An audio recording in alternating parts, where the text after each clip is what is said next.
اچھا یہ بڑی دلچسپ بات ہے کہ یہ بل جو ہے وہ ہمیں بھی نہیں پتا کہ کیا ہے۔ دیکھیں یہ اس بل کو تو ابھی تک حکومت خود ایکسپلین نہیں کر سکتی، لیکن جب بات ٹرائیبیونلز تک چلی جائے گی اور کروڑوں روپے کے جرمانے تک چلی جائے گی، ایسے میں ایک عام صحافی کیسے آزادانہ طور پر اپنی صحافت جو ہے وہ جاری رکھ سکتا ہے؟ اس میں اہم بات یہ ہے کہ اس سارے معاملے کی نگرانی سرکاری بابو کریں گے۔ دیکھیں یہ آپ کو سمجھنا ہوگا اور لوگوں کو کہ کوئی بھی حکومت دنیا جو ظالم حکومت بھی ہوتی ہے وہ بھی اپنے قلم سے یہ لکھتی نہیں ہے کہ ہم میڈیا کو بند کرنا چاہتے ہیں۔ آپ دیکھیں اگر اس ملک میں کوئی قتل ہو جائے تو اس قتل کا جو خون بہا ہے وہ اتنا نہیں ہے، 10 کروڑ اور 25 کروڑ خون بہا نہیں ہے اس ملک میں قتل کا۔ میں اس کو پاکستان میڈیا ڈیولپمنٹ اتھارٹی نہیں بلکہ پاکستان میڈیا ڈسٹرکشن اتھارٹی بل کہہ سکتا ہوں۔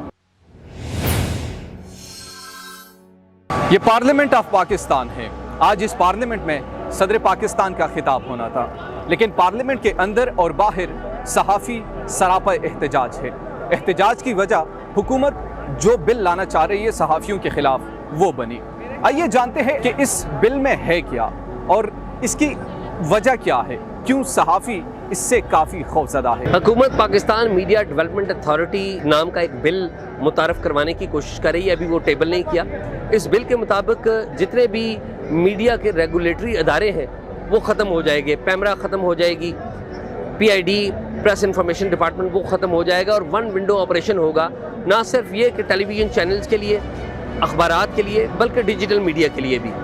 اور اس بل کا ایک اور جو ڈاؤن سائیڈ ہے وہ یہ ہے کہ ایک ٹریبیونل بنانے کی بات کی گئی ہے، جس ٹریبیونل میں ریپرزنٹیشن ہوگی بیوروکریٹس کی، اور وہ بیوروکریٹس ڈیسائیڈ کریں گے کوئی خبر درست ہے یا غلط ہے، اور اگر غلط خبر وہ ڈیسائیڈ کر دیتے ہیں تو اس کا مطلب ہے کہ صحافی کو 10 کروڑ روپے تک کا جرمانہ ہو سکتا ہے، اور میڈیا کے اگر ادارے ہیں تو ان کو 25 کروڑ روپے تک کا جرمانہ ہو جائے گا، اور دونوں بھی ہو سکتے ہیں۔ دیکھیں یہ اس بل کو تو ابھی تک حکومت خود ایکسپلین نہیں کر سکتی، کیونکہ دیکھیں آج سے تقریباً 4 مہینے پہلے پہلی مرتبہ میں نے اس کو اپنے پروگرام میں ڈسکلوز کیا۔ اس پہ فواد چودھری صاحب کے ساتھ پروگرام کیا۔ فواد چودھری صاحب نے اس وقت اس کے بارے میں یہ نہیں کہا کہ یہ بل نہیں ہے یا یہ مسودہ ٹھیک نہیں ہے، بلکہ اس پروگرام کو یوٹیوب پہ پڑا ہوا ہے، اس میں وہ کہہ رہے تھے کہ یہ تمہارے ہاتھ کیسے لگا۔ اچھا یہ بڑی دلچسپ بات ہے کہ یہ بل جو ہے وہ ہمیں بھی نہیں پتا کہ کیا ہے، کیونکہ حکومت خود کہہ رہی ہے کہ جو بل لوگوں میں فلوٹ ہوا ہے ہم اس کو ڈسون کرتے وہ ہمارا بل نہیں ہے۔ پھر ایک انہوں نے ورکنگ پیپر ٹائپ کی کوئی چیز جو ہے وہ ریلیز کی، وہ سامنے آئی۔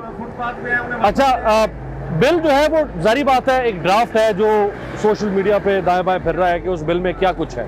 اس کی چند چیزیں جو سامنے آئی ہیں اس میں ایک تو یہ ہے کہ حکومت چاہتی ہے کہ اخبارات، سوشل میڈیا اور الیکٹرانک میڈیا، ان تینوں کو ریگولیٹ کرنے کے لیے جو علیحدہ علیحدہ 3 ادارے ہیں ان کو مرج کر کے ایک ادارہ بنا دیا جائے۔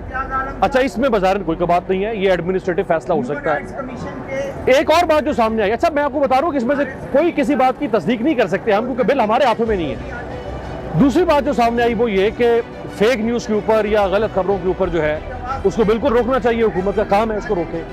اس کے اوپر جو حکومت قانون سازی کرنا چاہتی ہے اس بل کے مد میں، اس میں جو سزائیں رکھی گئی ہیں وہ 10 کروڑ سے لے کے 25 کروڑ تک۔ دیکھیں جب بات ٹرائیبیونلز تک چلی جائے گی اور کروڑوں روپے کے جرمانے تک چلی جائے گی، تو ایسے میں ایک عام صحافی کیسے آزادانہ طور پر اپنی صحافت جو ہے وہ جاری رکھ سکتا ہے؟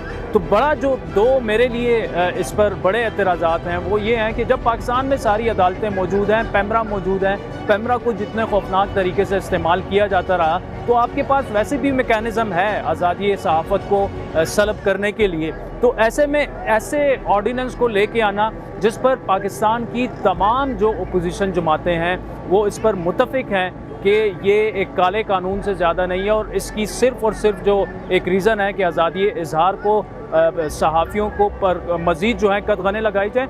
اور یہ بات بھی ابھی واضح نہیں ہے کہ خالی یہی سزائیں ہوں گی یا ان سے زیادہ بھی ہوں گی۔ اس میں اہم بات یہ ہے کہ اس سارے معاملے کی نگرانی سرکاری بابو کریں گے، وہ سرکاری بابو جو خود میڈیا جن کا احتساب کرتا ہے، میڈیا ان کی غلط کاریوں یا وہ غیر ذمہ دارانہ کو کام کرے تو ان کے بارے میں میڈیا کریٹیکل رپورٹنگ کرتا ہے۔ تو یہ clear cut conflict of interest ہے، اور یہ clear cut freedom of expression کے معاملے میں، میڈیا کی آزادی کے معاملے میں ریاست کی مداخلت۔ آپ دیکھیں اگر اس ملک میں کوئی قتل ہو جائے تو اس قتل کا جو خون بہا ہے وہ اتنا نہیں ہے، 10 کروڑ اور 25 کروڑ خون بہا نہیں ہے اس ملک میں قتل کا۔ اس ملک میں بڑی سے بڑی سزائیں ایسی ہیں، میں آپ کو بتاؤں، یہ جرائم ایسے ہیں بڑے سے بڑے کہ جن کی سزائیں پاکستان کے قانون میں چند ہزار روپے ہیں یا بامشکل چند لاکھوں میں ہیں۔ کروڑوں میں تو بہت مشکل ہے کہ کوئی سزا جاتی ہو یا جرمانہ جاتا ہو۔ آپ ایک فیک نیوز کے اوپر 10 کروڑ اور 25 کروڑ جرمانہ پھیلانا چاہتے ہیں، اس کا مقصد کیا ہے؟ میری معلومات کے مطابق یہ تیار ہوا تھا شبلی فراز صاحب کے دور میں۔ اب کچھ عرصے بعد حکومت اس سے مکر گئی اور انہوں نے کہا کہ وہ جو مسودہ ہے وہ تو ہمارا ہے ہی نہیں۔ اس کے بعد آج تک حکومت نے کوئی فائنل مسودہ ہمارے ساتھ شیئر نہیں کیا ہے۔ البتہ جو اس کے مین جو مندرجات ہے یا اس کی جو روح کو جو شیئر کیا جاتا ہے، اس میں ایک تو یہ ہے کہ وہ اس الیکٹرانک میڈیا کے ساتھ ساتھ سوشل میڈیا کو بھی کنٹرول کرنا چاہتے ہیں۔ نمبر 2، اس میں اپیل کا حق ہائی کورٹ کا وہ بھی درمیان سے ختم کیا جا رہا ہے۔ اور صرف اپوزیشن نہیں، MQM پاکستان کا وفد آج آیا، ان کے جو IT منسٹر تھے وہ یہاں پر آئے، تو خود حکومت کے اپنے لوگ بھی جو ہیں وہ اس آرڈیننس کے خلاف ہیں، کیونکہ یہ ایک بڑا کلیئر کٹ یہ آرڈیننس جو ہے اس کی کچھ شکیں ایسی ہیں جو کہ آزادی صحافت پر قدغن لگانے کے لیے کافی ہیں۔ دیکھیں، یہ آپ کو سمجھنا ہوگا اور لوگوں کو کہ کوئی بھی حکومت دنیا کی، جو ظالم حکومت بھی ہوتی ہے، وہ بھی اپنے قلم سے یہ لکھتی نہیں ہے کہ ہم میڈیا کو بند کرنا چاہتے ہیں، نہ وہ اپنی زبان سے کہتی ہے کہ میڈیا کو بند کرنا چاہتے ہیں۔ وہ ایک ایسا ماحول کریٹ کرتی ہے جس ماحول کو کہتے ہیں کنڈیوسیو انوائرمنٹ۔ کنڈیوسیو انوائرمنٹ کیا ہوتا ہے کہ ایک ایسا ماحول جس ماحول میں آپ جو کرنا چاہتے ہیں کر سکیں، وہ خوشگوار ماحول ہو، اس ماحول میں آپ کے لیے آسانیاں پیدا ہوں، اس ماحول میں آپ کمفرٹیبل محسوس کریں، یہ ہوتا ہے کنڈیوسیو انوائرمنٹ۔ جرمانوں کی صورت میں اور دیگر قدغنوں کی صورت میں میڈیا اور سوشل میڈیا دونوں کی آزادی کو سلب کیا جا رہا ہے۔ میں اس لیے اس کا بہرحال جو ابھی تک حکومت کی طرف سے سامنے آیا ہے اس کے تناظر میں اس کو پاکستان میڈیا ڈیولپمنٹ اتھارٹی نہیں بلکہ پاکستان میڈیا ڈسٹرکشن اتھارٹی بل کہہ سکتا ہوں۔ اگر حکومت چاہتی ہے کہ چیک اینڈ بیلنس آئے تو اس کا کام ہے کہ وہ پبلک کرے جو ڈاکیومنٹ اس کے پاس ہے، وہ صحافی جو تنظیمیں ہیں، صحافتی تنظیمیں، حکومت کو چاہیے کہ وہ صحافتی تنظیموں کے ساتھ کنسلٹ کرے، وہ سینئر جرنلسٹ کی انپٹ لے، وہ ان جرنلسٹوں کی انپٹ لے جو سالہ سال سے اس پروفیشن میں ہیں، جن کا اس پروفیشن میں بڑا ریسپیکٹیبل نام ہے۔ لیکن یہ تو یونیلیٹرل کام ہوا ہے کہ حکومت نے ایک بل بنایا ہے خود سے، اس کو ڈیبیٹ کرنے کے لیے وہ پیش نہیں کر رہی اور یہ بھی اناؤنس کر رہی ہے کہ جی ہم اس بل کو پاس کر دیں گے۔ اس کا مطلب یہ ہے کہ حکومت کنسلٹیشن پہ یقین نہیں رکھتی۔ تو حکومت اس قسم کے قوانین بنا کر وہ جو کنڈیوسیو انوائرمنٹ ہے دراصل اس کا خلا کما کرنا چاہتی ہے، یعنی ایسا ماحول بنا دیا جائے کہ میں اگر صحافی ہوں تو میں ایک لفظ بھی منہ سے نکالنے سے پہلے 1000 بار سوچوں کہ مجھے یہ کہنا چاہیے یا نہیں کہنا چاہیے، تو پھر یہ آزادی صحافت تو نہیں رہے گی نا، آزادی رائے تو نہیں رہے گی۔ عمران خان صاحب نام استعمال کرتے ہیں ریاست مدینہ کا، لیکن ایک مہینے وہ ملائیشیا سے متاثر ہوتے ہیں، دوسرے مہینے وہ ایران سے متاثر ہوتے ہیں، تیسرے مہینے وہ امریکہ سے متاثر ہوتے ہیں، چوتھے مہینے وہ چینی نظام کی بات کرتے ہیں، پانچویں مہینے ان کو کوئی اور ملک آ جاتا ہے۔ اب لیکن اصل میں میرے خیال میں اس کا جو اصل ماڈل ہے، رول ماڈل لگتا ہے عمران خان کے ذہن میں، وہ نارتھ کوریا ہے۔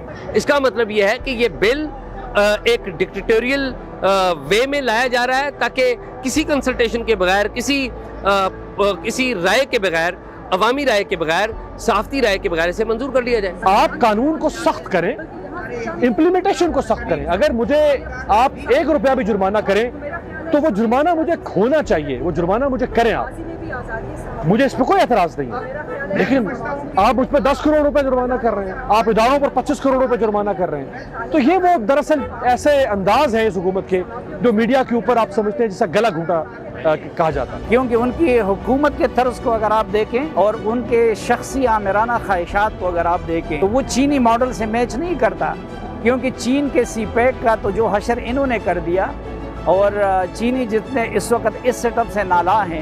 دیکھیں، چائنا اسٹیٹ کی پالیسی تو پھر پورا ایک ماڈل ہے نا، تو چائنیز پورا ایک ماڈل ہے، اس میں صرف میڈیا کے اوپر ماڈل نہیں ہے، کنٹرولڈ میڈیا ضرور ہے، لیکن اس کے اندر ان کا گورننس ماڈل بھی ہے، ان کا پولیٹیکل سٹرکچر بھی ہے، وہ 1 پارٹی رول ہے، وہاں پہ کمیونسٹ پارٹی ہے، اس کا ایک اپنا ماڈل ہے۔ تو ایسا نہیں ہو سکتا کہ آپ باقی تو اس ملک کے اندر سب کچھ جو ہے وہ جمہوریت کے مطابق ہو، اور آپ کہیں کہ جی میڈیا ہم نے کنٹرول کرنا ہے اس طرح سے. اچھا ایک اور بات میں آپ کو بتاؤں کہ میڈیا انفارمیشن کو کنٹرول کرنا, میں ایک صحافی ہوں نا, آپ میری زبان بند کرتے ہیں, تاریخ اس بات کی گواہ ہے کہ مجھے کوئی نقصان نہیں پہنچے گا. ہمیشہ انفارمیشن کو روکنے سے ڈس انفارمیشن پھیلتی ہے. میں انفارمیشن دینا چاہتا ہوں, آپ میری زبان بند کریں گے نا, اس سے ایک خلا پیدا ہوگا, اس خلا کو پر کرے گی رانگ انفارمیشن. تو مجھے انفارمیشن دینے دیں, میرے ساتھ تعاون کریں, مجھے بتائیں کہ انفارمیشن کون سی دینی ہے. اگر وہ انفارمیشن دینے کے قابل ہوگی میں خود پہنچاؤں گا لوگوں تک. تو وہ جو چائنیز ماڈل ہے نا, وہ ایک پورا اسٹیٹ سٹرکچر اور ہے, اسٹیٹ کرافٹ اور ہے, وہ پاکستان میں نہیں چل سکتا. دیکھیں میں یہ تو نہیں کہوں گا صحافی خوفزدہ ہیں. صحافی پاکستان کی 70 سال سے زائد جو تاریخ ہے کبھی بھی کسی رجیم میں خوفزدہ نہیں ہوئے اور اپنی جدوجہد جاری رکھے ہوئے ہیں. صرف یہ کہوں گا کہ یہ ایک کوشش ہے کہ ہم جیسے صحافیوں کو ایک سیلف سینسرشپ کے موڈ میں دھکیل دیا جائے. میں سمجھتا ہوں کہ صحافیوں کا احتجاج اس لیے کام آئے گا کہ یہ وہ پہلا معاملہ ہے جس کے اوپر اپوزیشن ساری متحد ہے اور صحافیوں کے ساتھ کھڑی ہے. صحافیوں کی جو نمائندہ تنظیمیں وہ ساری متحد ہیں اور وہ ایک دوسرے کے ساتھ کھڑی ہیں. سول سوسائٹی صحافیوں کے ساتھ کھڑی ہے, اور تو اور جو لیگل فرٹرنٹی ہے وہ بھی صحافیوں کے ساتھ کھڑی. تو مجھے تو لگتا یہ ہے کہ ان کا اصل ماڈل جو ہے, رول ماڈل ذہن میں, وہ نارتھ کوریا ہے.